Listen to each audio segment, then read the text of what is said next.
चलिए आज शुरू करते हैं MTS का प्रीवियस ईयर क्वेश्चन। डेली एक सेट मैं सॉल्यूशन करके डालता हूँ। यदि नहीं देखे हैं तो पीछे वाले वीडियो देख लीजिएगा। आपको यदि MTS का फॉर्म फिल किए हैं तो उसमें आपको हेल्प करेगा। इंग्लिश भी है और GK भी है। तो ये आज देखेंगे 2 अगस्त 2019 का जो शिफ्ट 1 में पूछा था क्वेश्चन, उनको आज सॉल्यूशन करेंगे। और यदि शिफ्ट 2 वाला नहीं देखे हैं तो पहले मैं करा चुका हूँ, उसको भी देख लीजिए। चलिए शुरू करते हैं। किस पार्टी की सरकार ने 1978 में एक दूसरे पिछड़ा वर्ग आयोग के गठन की घोषणा की थी? तो वो हमारे जनता पार्टी थी और ये 1978 में की था। और एक बार और पूछा था, और इसी को देखने के लिए मंडल आयोग का गठन किया गया था कि इन गठन को पूरे मंडल आयोग के अंदर ही किया जाएगा। और एक बार एक क्वेश्चन पूछा भी है SSC में कि मंडल आयोग का गठन कब किया गया था? तो 1978 में किया गया है। चलिए 2 नंबर क्वेश्चन में पूछा है कि 2007 में UTI बैंक का नाम बदलकर डैश कर दिया गया।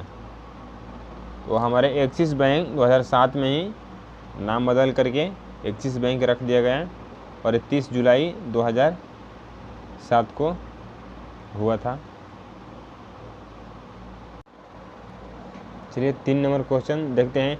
निम्नलिखित में से कौन इंग्लिश चैनल के पार तैरने वाली पहली भारतीय महिला थी? तो वो हमारे आरती शाह जी थी। 1960 में इनको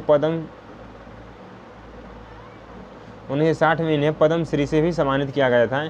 और एक बार क्वेश्चन पूछा है कि इंग्लिश चैनल किस किस को अलग करता है? तो ये अटलांटिक महासागर का एक हिस्सा है। ये उत्तरी फ्रांस से ग्रेट ब्रिटेन के द्वीप को अलग करती है।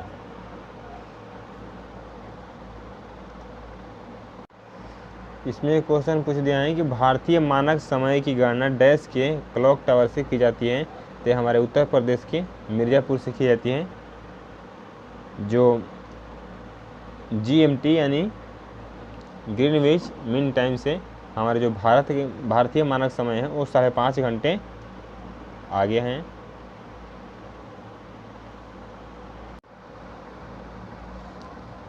एक क्वेश्चन पूछा है 5 नंबर में, सिल्वर फाइबर क्रांति किससे संबंधित है? तो ये हमारे कपास से हैं और ये मुख्य रूप से गुजरात में पाया जाता है।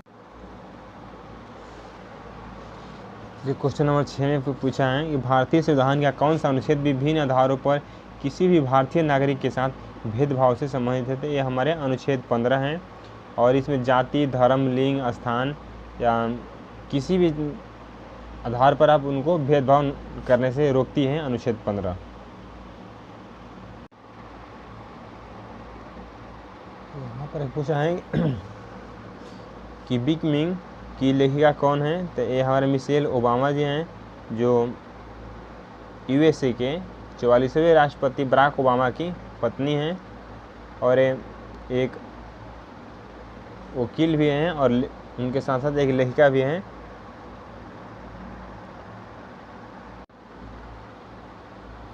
इसमें पूछा है कि ब्लू जे या इंडियन रोलर कितने भारतीय राज्यों का राजकीय पंछी हैं? तो ये हमारे इसका आंसर 4 होगा। ओडिशा है और तेलंगाना है, आंध्र प्रदेश है और कर्नाटक है। इन्हें कोर्सियस बेंगालेंसिस भी कहा जाता है इस पंछी का नाम। बोला श्वसन मार्ग के ऊपरी हिस्से में छोटे बालों जैसी संरचनाएं होती हैं जिन्हें डैश कहा जाता है। उन्हें हम सिलिया के नाम से जानते हैं। वो रहा कि 2018 में यूनेस्को द्वारा निम्नलिखित में से किसे विश्व धरोहर स्थल घोषित किया गया था? तो हमारे मुंबई की विक्टोरियन गोथिक और आर्ट डेको एंसेम्बल में उनको घोषित किया गया था। हमारे पूरे भारत में 38 यानी 38 धरोहर स्थल हैं।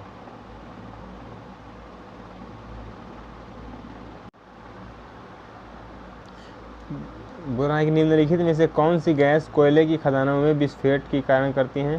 तो ये हमारे मीथेन गैस होते हैं, अधिक दबाव के कारण ये विस्फोट करता है। इससे पहले वाले करंट अफेयर्स था, इसीलिए मैं उन्हें छोड़ दिया। आगे देखिए, कहते हैं पीन वैली राष्ट्रीय उद्यान कहाँ पर स्थित है? ये हमारे हिमाचल प्रदेश में स्थित है। इसमें पूछा भवाई किस राज्य का लोक नृत्य है? ये हमारे राजस्थान के हैं। भवाई वो होते हैं जो संतुलन करके, इसमें एक कबीले की खास जनजाति के लोग होते हैं जो एक सर पर मटके के ऊपर मटके के ऊपर उठे वो संतुलन लाते हैं, वो उसी को पूछ रहा है। देखिए ये बहुत बार कंफ्यूज कर देता है, ये बहुत बार पूछता भी है और कंफ्यूज होते हैं हम अक्सर। ये पूछ रहे हैं कि भारत में नीली क्रांति के जनक के रूप में किसे जाना जाता है? देखिए वर्गीज कुरियन दिया है। वर्गीज कुरियन जो थे वो मिल्क से संबंधित थे, जो श्वेत क्रांति में शुरुआत किए थे। सैम पित्रोदा नहीं मालूम है, न्यू काट दीजिए। हीरालाल चौधरी नीली क्रांति से हैं, नीली क्रांति हुआ था जो मछली से संबंधित हैं। और सुश्री, ये भी बहुत बार पूछा है, सुश्री स्वामीनाथन, ऐसे स्वामीनाथन के नाम से पूछा है, जो खदान से संबंधित हैं और हरित क्रांति से संबंधित है। चलिए ये देखिए पूछ दिया है, दिव्येंदु बरुआ निम्नलिखित में से किस खेल से संबंधित हैं? तो ये हमारे शतरंज हैं। इनका पूछने का मुख्य कारण ये था कि जो FID एक ग्रैंड मास्टर खिताब जो इन्हें 1991 में दिया था ना, ये दूसरा बार दिया गया था। पहले विश्वनाथन आनंद को दिया गया था, उनके बाद 1991 में इन्हें दिया गया था, इसीलिए क्वेश्चन डाला है। ये हमारा शतरंज होगा। देखिए एक क्वेश्चन 17 नंबर पूछ दिया है कि निम्नलिखित में से कौन एक परमाणु ऊर्जा केंद्र नहीं है? तो जो रावत भाटा है नो, वो एक परमाणु ऊर्जा केंद्र है और ये राजस्थान में है। नरोरा जो है उत्तर प्रदेश में है।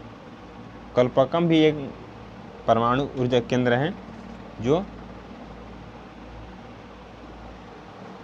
तमिलनाडु में है। रामगुंडम जो है वो कोई परमाणु यंत्र नहीं है। ये क्वेश्चन अक्सर है बहुत आसान तरीके से, भारत छोड़ो आंदोलन कब शुरू हुआ था? ये हमारे 1942 में शुरू होता है। ये बहुत बार क्वेश्चन, बहुत बार SSC के हिसाब बहुत बार ही क्वेश्चन रिपीट कर दिया है। चलिए 19 नंबर क्वेश्चन पूछा, निम्नलिखित में से कौन सा मंदिर राष्ट्रकूट वंश द्वारा निर्मित किया गया था? ये सारे क्वेश्चन जो दिए हैं वो MTS में पूछा हुआ क्वेश्चन है पिछले साल का। तो ये हमारे कैलाश मंदिर हैं। राष्ट्रकूट के वंश के कृष्ण जो प्रथम थे ना, वो इलोरा में ये प्रसिद्ध मंदिर है कैलाश मंदिर, इसी का निर्माण वो कराए हैं। पूछा है सरस्वती सम्मान किस क्षेत्र में दिए जाते हैं? तो हमारे साहित्य में दिया जाता है। एक बार क्वेश्चन पढ़ लीजिए, थोड़ा लंबा है। और ये इनका आंसर दूती चंद होगा। और ये 100 मीटर स्प्रिंट में स्वर्ण पदक जीतने वाली पहली भारतीय महिला भी बन गई है, इसीलिए क्वेश्चन पूछा गया है।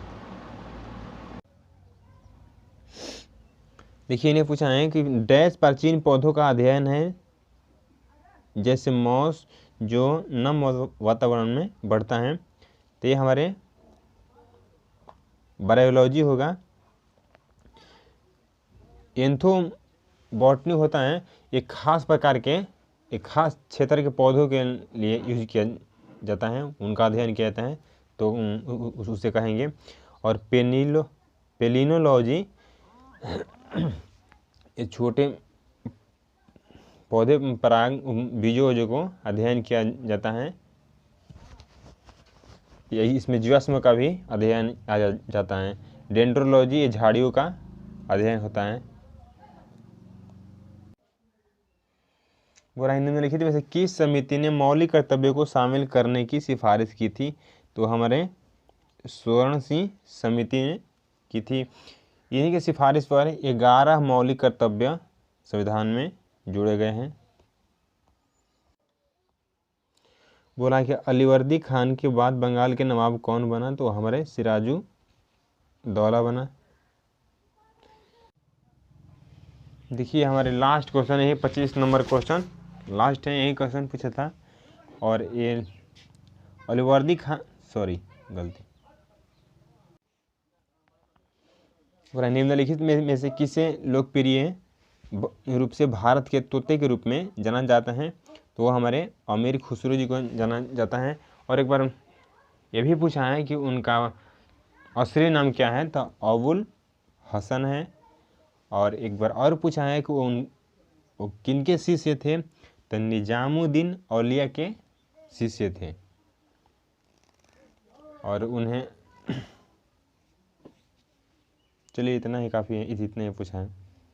चलिए मिलते हैं नेक्स्ट वीडियो में, तब तक के लिए बाय।